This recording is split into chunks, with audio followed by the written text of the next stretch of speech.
UFC ਦਾ ਜਿਹੜਾ champion ਸ਼ੌਨ ਸਟ੍ਰਿਕਲੈਂਡ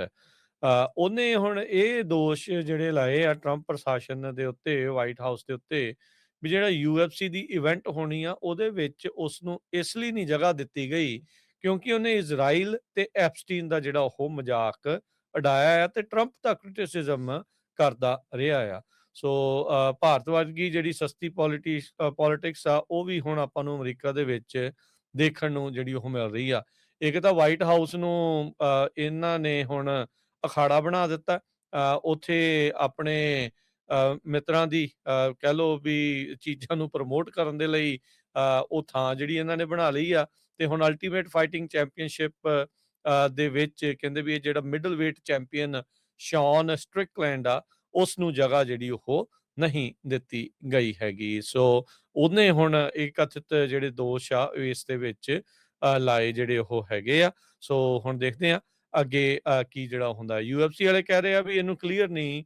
ਕੀਤਾ ਗਿਆ ਸੀਗਾ ਵਾਈਟ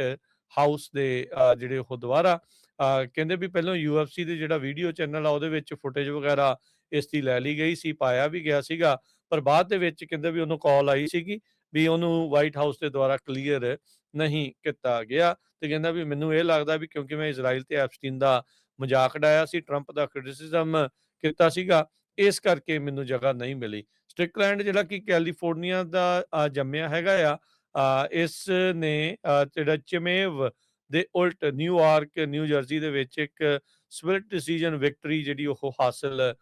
ਕੀਤੀ ਜਿਹੜੀ ਉਹ ਸੀਗੀ। ਸੋ ਇੱਕ ਟਾਈਮ ਦੇ ਉੱਤੇ ਸਟ੍ਰਿਕਲੈਂਡ ਕਿਸੇ ਟਾਈਮ ਦੇ ਉੱਤੇ ਟਰੰਪ ਹੋਣਾ ਦਾ ਬੜਾ ਵੋਕਲ ਸਪੋਰਟਰ ਵੀ ਜਿਹੜਾ ਉਹ ਰਿਹਾ ਹੈਗਾ ਆ, ਪਰ ਕਹਿੰਦੇ ਵੀ ਪ੍ਰੈਜ਼ੀਡੈਂਟ ਦੇ ਨਾਲ ਇਸ ਦੀ ਜਿਹੜੀ ਨਜ਼ਦੀਕੀ ਆ ਉਸ ਟਾਈਮ ਤੋਂ ਜਿਹੜੀ ਉਹ ਘਟੀ ਆ ਜਦੋਂ US ਨੇ ਈਰਾਨ ਦੇ ਉੱਤੇ ਹਮਲਾ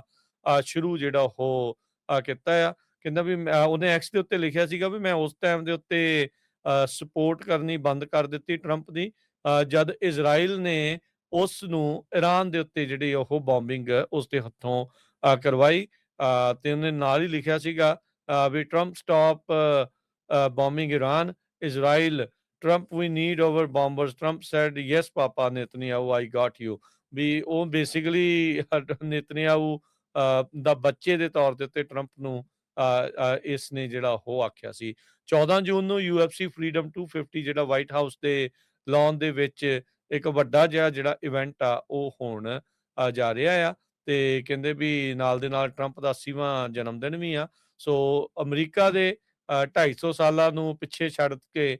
ਟਰੰਪ ਹੁਣਾਂ ਨੇ ਜਿਹੜਾ ਇਸ ਦੇ ਨਾਲ ਰਲਗੜ ਕਰਕੇ ਆਪਣਾ 80ਵਾਂ ਜਨਮ ਦਿਨ ਵੀ ਮਨਾ ਰਹੇ ਹੈਗੇ ਆ।